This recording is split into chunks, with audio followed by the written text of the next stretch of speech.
Hello friends, নানান ব্যঞ্জনে তোমাদের সকলকে স্বাগত জানাচ্ছি।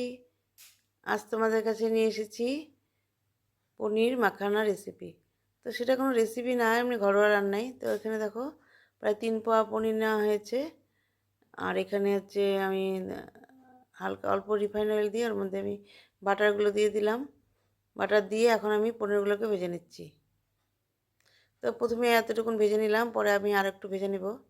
বাকিটুকুন পনির এখনও ভেজে নেব। আগে এতটুকুন পনির নামিয়ে নিচ্ছি, আর এখন বাকিগুলোকে ভেজে নেব।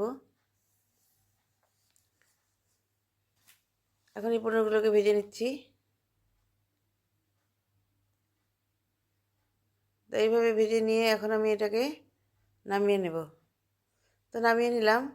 এখন দেখো তেলের মধ্যে আমি এখানে ফুলকপি দিয়ে দিচ্ছি। ফুলকপি দিয়ে এখন আমি এর মধ্যে লবণ আর হলুদ দিয়ে দিচ্ছি। লবণ হলুদ দিয়ে ভালো করে একটু ভেজে নিচ্ছি ব্রকলিগুলোকে। ভেজে এর মধ্যে একটু হলুদ দিয়ে দিলাম এখন। দিয়ে এখন ভালো করে ভেজে নেব। এখন একটু আমি এখানে তেল দিয়ে দিলাম, দিয়ে এখন আমি এখানে আলুগুলোকে ভেজে নিচ্ছি। আলুগুলোকে একটু আমি লাল লাল করে ভেজে নেব। আর এখানে কাজু বাদাম ভেজে নিয়েছি।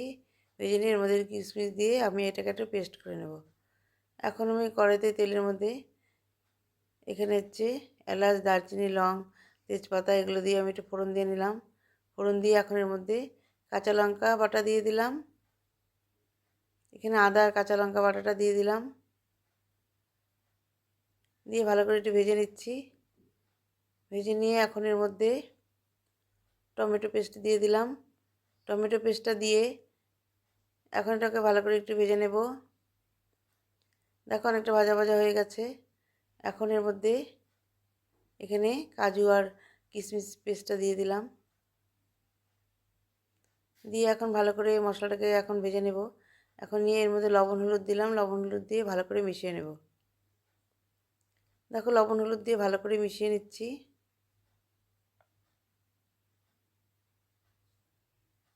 তো মিশিয়ে নিয়ে এখন এর মধ্যে মটরশুঁটি দিয়ে দিলাম। মটরশুঁটি দিয়ে ভালো করে মিশিয়ে নিয়ে এখন এর মধ্যে এই যে মাখানাগুলোকে আমি একটু ঘি দিয়ে, আগে একটু ঘি দিয়েছিলাম, পরে আর একটু ঘি দিয়ে এখন মাখানাগুলোকে একটু ভেজে নিচ্ছি।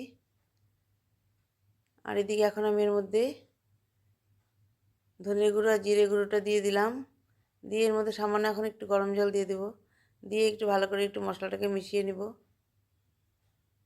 তো এইভাবে ভালো করে মিশিয়ে নিয়ে এখন এর মধ্যে ব্রকলি আর আলুটাকে দিয়ে দেবো।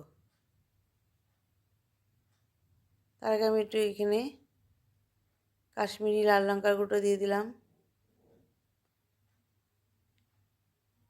একটু বেশি পড়ে গেছে, তাই খুন্তি থেকে আমি একটু উঠিয়ে নিয়েছি। যাই হোক, এখন আমি এর মধ্যে ব্রকলি আর আলুটা দিয়ে দিলাম। দিয়ে আসলে আমার আজকে খুব তাড়াহুড়ো রান্না, ওই কারণে আর কি।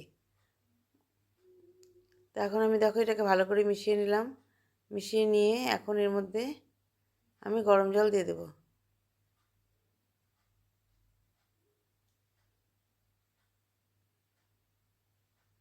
তো ভালো করে মেশানো হয়ে গেছে, মশলাগুলো ভেজে গেছে। এখন আমি এর মধ্যে মাখানাগুলোকে দিয়ে দিলাম। দিয়ে এখন এর মধ্যে গরম জল দিয়ে দেবো।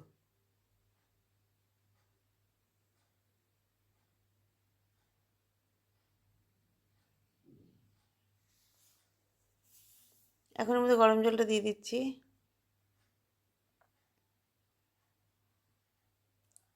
তো গরম জল দিয়ে ভালো করে মশলাটাকে মিশিয়ে নেব মশলার সাথে।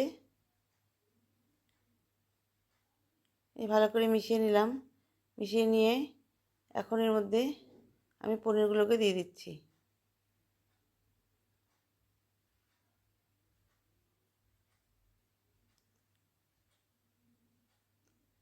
তো পরে আর বাকি পনিরগুলো দিয়ে দিলাম।